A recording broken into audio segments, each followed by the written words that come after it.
परमात्मा श्री राधा कृष्ण के चरणारविंदों में शतकोटि नमन वंदन।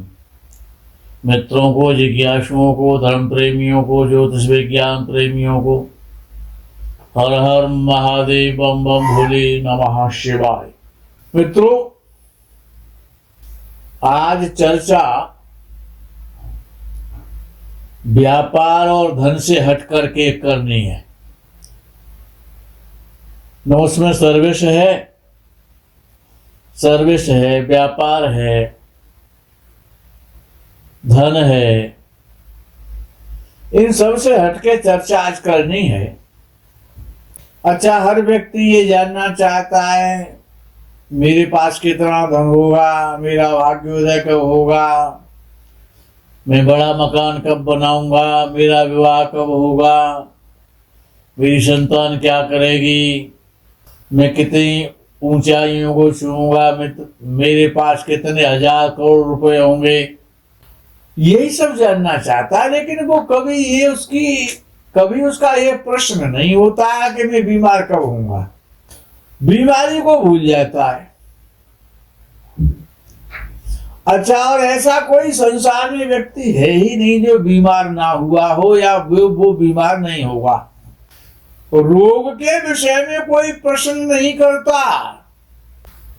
वो एक अलग विषय है कि कोई व्यक्ति ऐसा हो कि जो के हॉस्पिटल में हो, उसके परिवार वाले अधिक ज्यादा शुभ चिंतक हों, धर्म पर चलने वाले हों, तो किसी ज्योतिषी को कुंडली दिखा करके महामृत्युंजय का जप करा लें।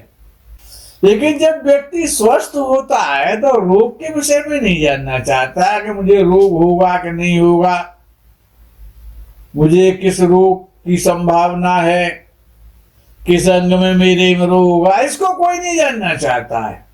आज चर्चा रोग पर करते हैं।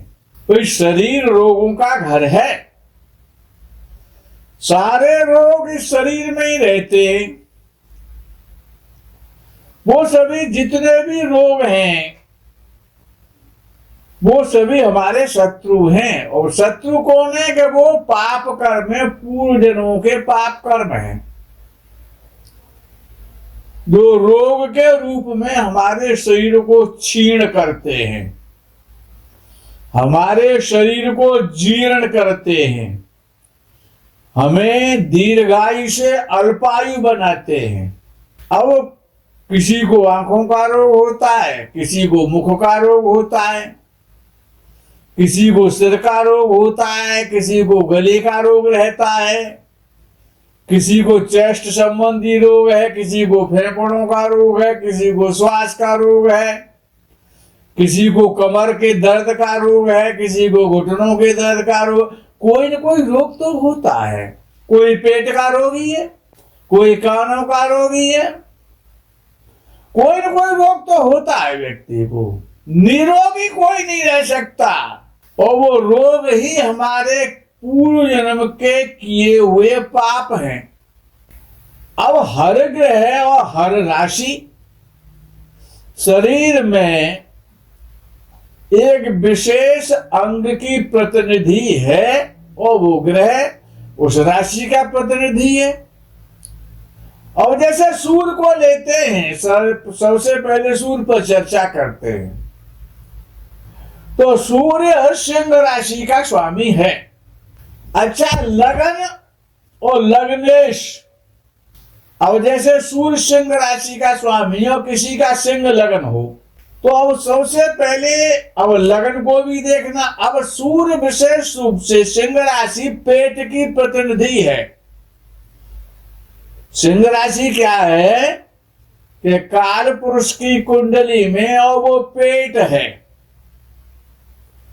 तो यदि किसी का सिंह लगन है तो सूर्य पक्का प्रतिनिधि बन गया। अब कच्चा नहीं है वो। यद्यपि सूर्य पेट का कारक है, पेट में सूर्य का वास है और सीधे नेत्र में वास है। हालांकि अन्य शरीर में बहुत सारे इस चीजों का कारक है, जैसे हड्डियों का, जो हड्डियों का जो ढांचा है, स्ट्रक्चर है हमारा, जिस पर शरीर टिका हुआ है, वो ढांचा ही सूर्य है। और विशेष रूप से पेट का ये सूर्य पीड़ित है सामान्य रूप से। वो सिंह लगन का स्वामी तो बनेगा, उस सिंह लगन ना हो। किसी का मानो मेष लगन है, किसी का वृषभ लगन है, किसी का धनु लगन है, जो भी उसका लगन है। तो सूर्य यदि पीड़ित हो रहा है, राहु के साथ बैठा है, शनि के साथ बैठा है, या शत्रु राशि में बैठा है, तो कुछ पेट संबंधी, उदर संबंधी कष्ट देगा, ये निश्चित हो गया। लेकिन यदि शुभ ग्रह की, बृहस्पति की दृष्टि, उसके किसी मित्र ग्रह की सूर्य पर दृष्टि हो या युति हो, अब दृष्टि में भी आपको ये देखना पड़ेगा कि जो देख रहा है वो मित्र है देखने वाला सूर्य का, या वो शत्रु है। और सूर्य का मित्र मंगल है,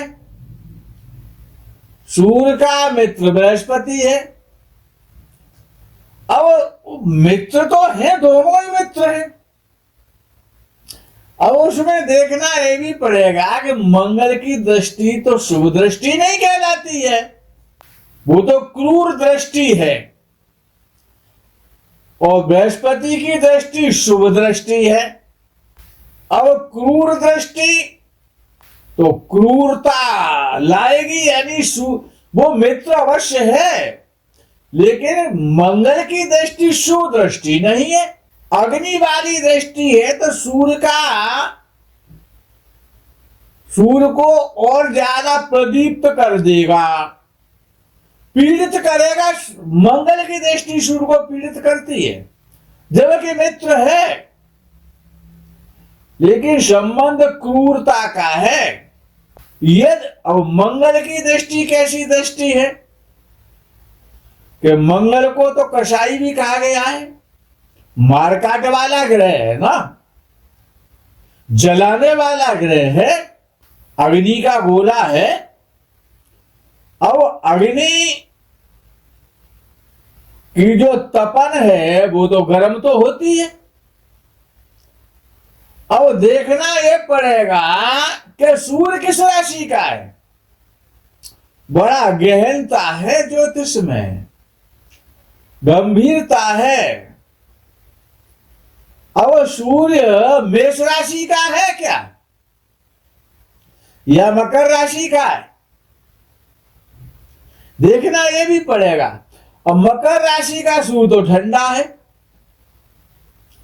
क्यों जब मकर राशि पर सूर्य जाता है तो 14 जनवरी को जाता है, मकर संक्रांति से, यानी कि उस समय सूर्य का ताप खत्म हो जाता है, ठंडा हो जाता है, उसकी गर्मी शांत हो जाती है।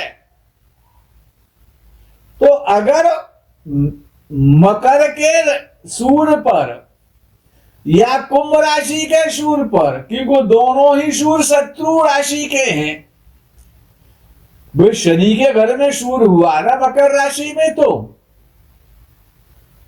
अब शनि से ज्यादा ठंडा कोई ग्रह ही नहीं है। तो पिताजी, तो शनिदेव के पिताजी, और जब शनिदेव के घर में पहुंचते हैं तो बिल्कुल ठंडे पड़ जाते हैं, कमजोर हो जाते हैं, बुढ़ापा आ जाता है जब बेटा के घर में पहुंचते हैं शनिदेव। तो मकर और कुंभ राशि का सूर्य बुढ़ा सूर्य माना जाता है, कमजोर हो गया,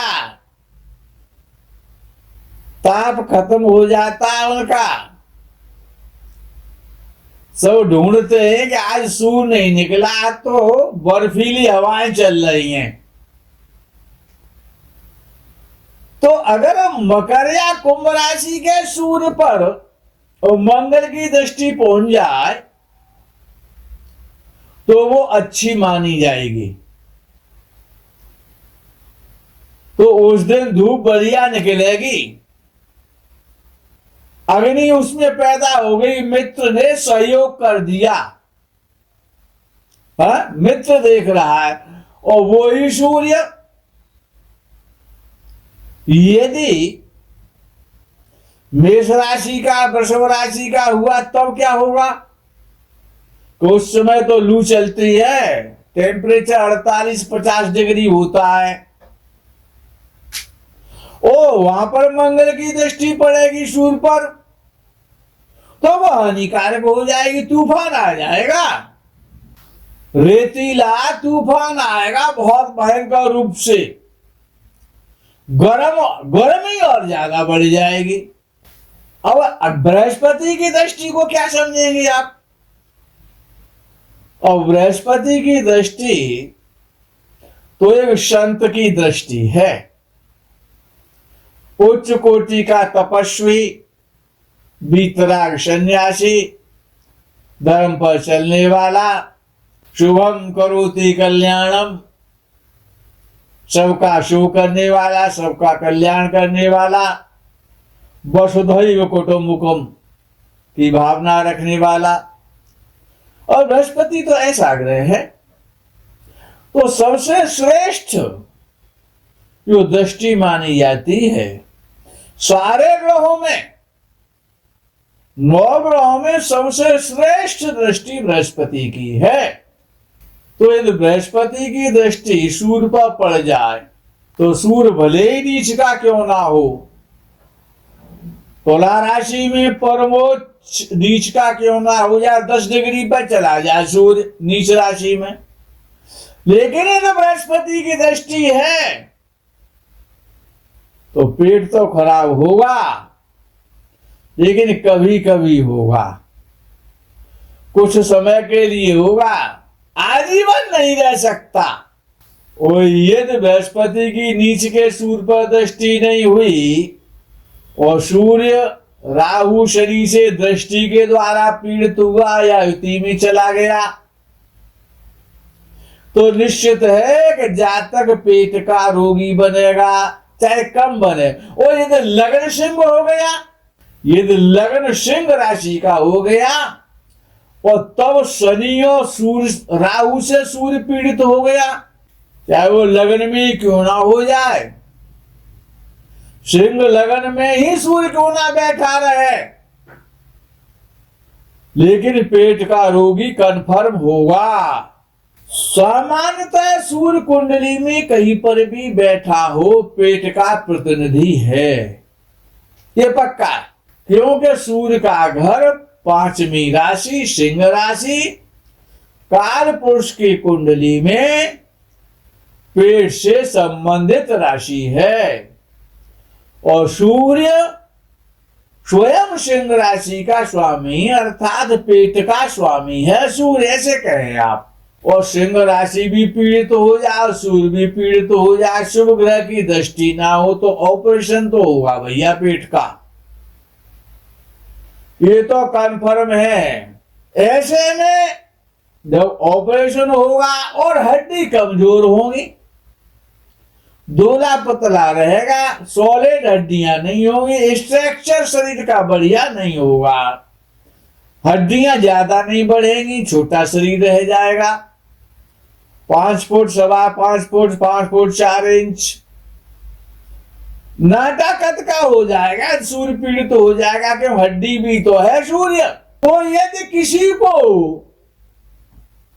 किसी की हड्डियां कमजोर हैं, उसकी लंबाई नहीं बढ़ रही है, बचपन में माता पिता चिंतित हो रहे हैं, या पेट का रोगी हमेशा से है, कुछ खाता है तो पचता ही नहीं है क्योंकि जठराग्नि कमजोर हो गई है, पेट में सूर्य जठराग्नि है, भोजन को पचाने वाली अग्नि है, प्राणदायिनी अग्नि है, अग्नि तो है लेकिन वो भोजन को पचाने वाली अग्नि है। एक अग्नि तो जलाती है और एक अग्नि भोजन को पकाती है, दोनों में अंतर है। तो शरीर में जो सूर्य का वास है वो जठराग्नि के रूप में है, तो जठराग्नि जब भी तीव्र होती है, व्यक्ति अच्छा सारे रोग पेट से ही होते हैं, क्योंकि सारे शरीर को जो सप्लाई मिलती है विटामिन की या प्रोटीन की या ब्लड की, तत्त प्रकार के केमिकल की, वो पेट के द्वारा ही मिलती है। पेट में भोजन जाता, जो भी आप फ्रूट खाते हैं, ड्राई फ्रूट खाते हैं, भोजन करते हैं, जो भी आप कुछ खाते हैं वो सब पेट में ही जाता है, और सूर्य उसको पचाता है जठराग्नि के रूप में, और पचा करके उसमें से ब्लड भी बनता है, उसमें से मांस भी बनता है, उसमें से वीर भी बनता है, उसमें से हड्डी भी बनती है। सारा सप्लाई वो जो है वो सूर्य है, पेट है, पूरे शरीर को सप्लाई करता है वहां से। किसको क्या जरूरत है सबको देंगे भाई, थोड़ा थोड़ा सब ले लो इसमें से जिसको जो जरूरत पड़ रही है। तो मुख्य जो है वो पेट है, क्योंकि सारा माल वो स्टोर करेगा और उसको पकाएगा, जिसको जो जरूरत है, जिसको कचौड़ी की जरूरत है उसको कचौड़ी खिलाएगा, जिसको रसगुल्ले की जरूरत है उसको रसगुल्ला खिलाएगा बना करके, जो जिसको गुड़ खाने की आदत है उसको गुड़ भी खिलाएगा। यानी सब पका पका के भांत भांत के और व्यंजन तैयार कर देता है जठराग्नि के पेट में जाकर के, सूर्य जठराग्नि के रूप में। तो शरीर बलिष्ठ तभी होता है, व्यक्ति उदर रोगी तभी नहीं होता है कि जब सूर्य बली हो, सूर्य दृष्टि से देखा जाता हो, 6, 8, 12 में ना हो, शनि राहु केतु के साथ ना हो, और सूर्य अस्त कभी होता नहीं है, सबको अस्त कर देता है, स्वयं कभी अस्त नहीं होता है। अमेरिका में निकलेगा तो भारत में नहीं होगा, लेकिन सूर्य छुपता तो कभी है ही नहीं।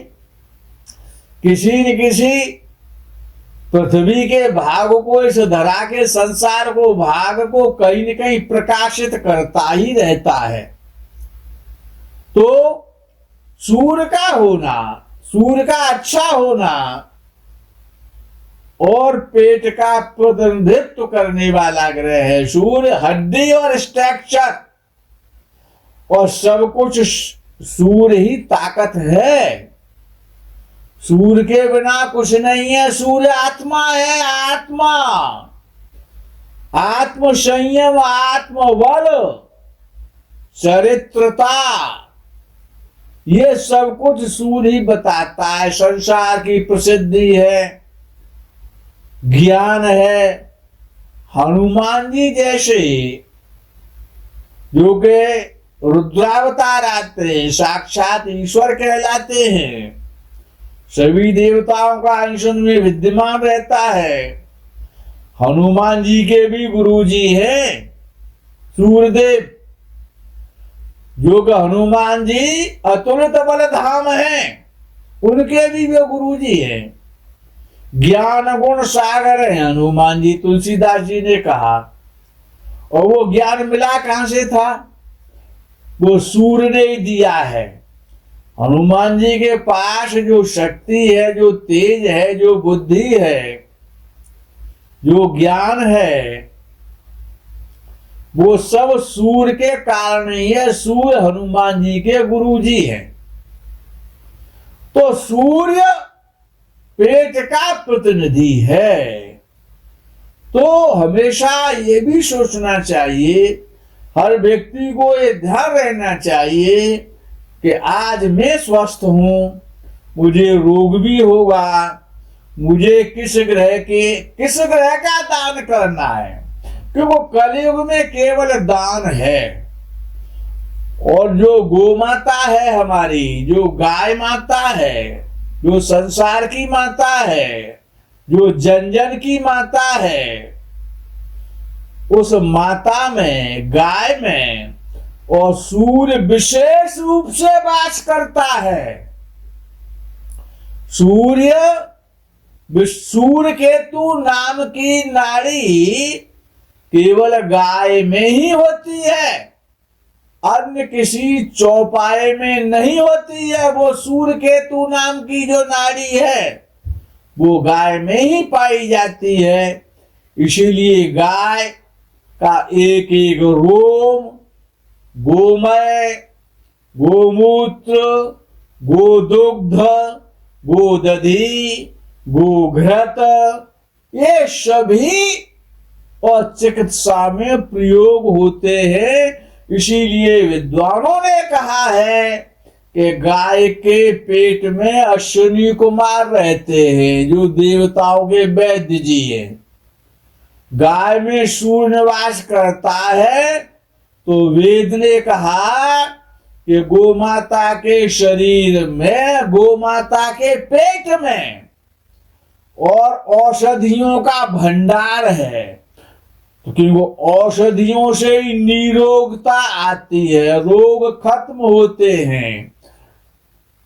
तो सूर्य ही मेडिकल है। वो मेडिकल रहता कहाँ है, वो स्टोर कहाँ है कि गोमाता के पेट में है।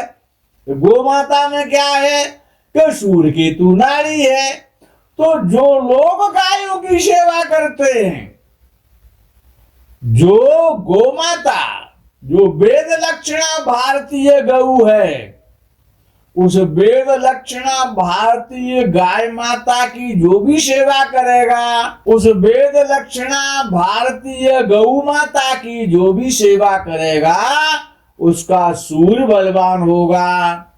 तो बचपन से ही माता पिता को अपनी संतान को संस्कार देना चाहिए, बेटा नित्य गौ माता की सेवा करो, आपका सूर्य बलवान होगा, तो आपका ज्ञान बढ़ेगा, आपका शरीर का विकास होगा, आपको यश की प्राप्ति होगी, आप निरोग रहेंगे। मित्रों, वीडियो बड़ा हो जाएगा। तो जिनका भी सूर्य खराब है, या जो यशस्वी होना चाहते हैं, प्रतापी होना चाहते हैं, तेजस्वी होना चाहते हैं, राजा के समान जीवन यापन करना चाहते हैं, बड़े बनना चाहते हैं, आकाश की बुलंदियों को छूना चाहते हैं, क्यों आकाश में सूर्य रहता, पृथ्वी पर नहीं आता है। तो आकाश तक सूर्य जैसे चमकीले होना चाहते हैं, तो गाय की सेवा करो, क्योंकि गाय के शरीर में सूर्य का वास प्रमुख रूपता से है। इसीलिए कहा गया है कि गाय के दूध में गोल्ड होता है, गोमूत्र में गोल्ड होता है, क्योंकि गाय के शरीर में सूर्य का वास है। इसीलिए गो सेवा करने से और शरीर निरोग होता है। तो गो सेवा इसलिए करनी चाहिए, सूर्य को प्रसन्न करने के लिए। सूर्य खराब है तो गो सेवा करो, सूर्य आपका अच्छा हो जाएगा। मित्रों, आज के प्रकरण में यही विराम करते हैं। आगे के प्रकरण का आप इंतजार करें। तब तक के लिए हर हर महादेव, बम बम भोले नमः शिवाय। जय गो माता की।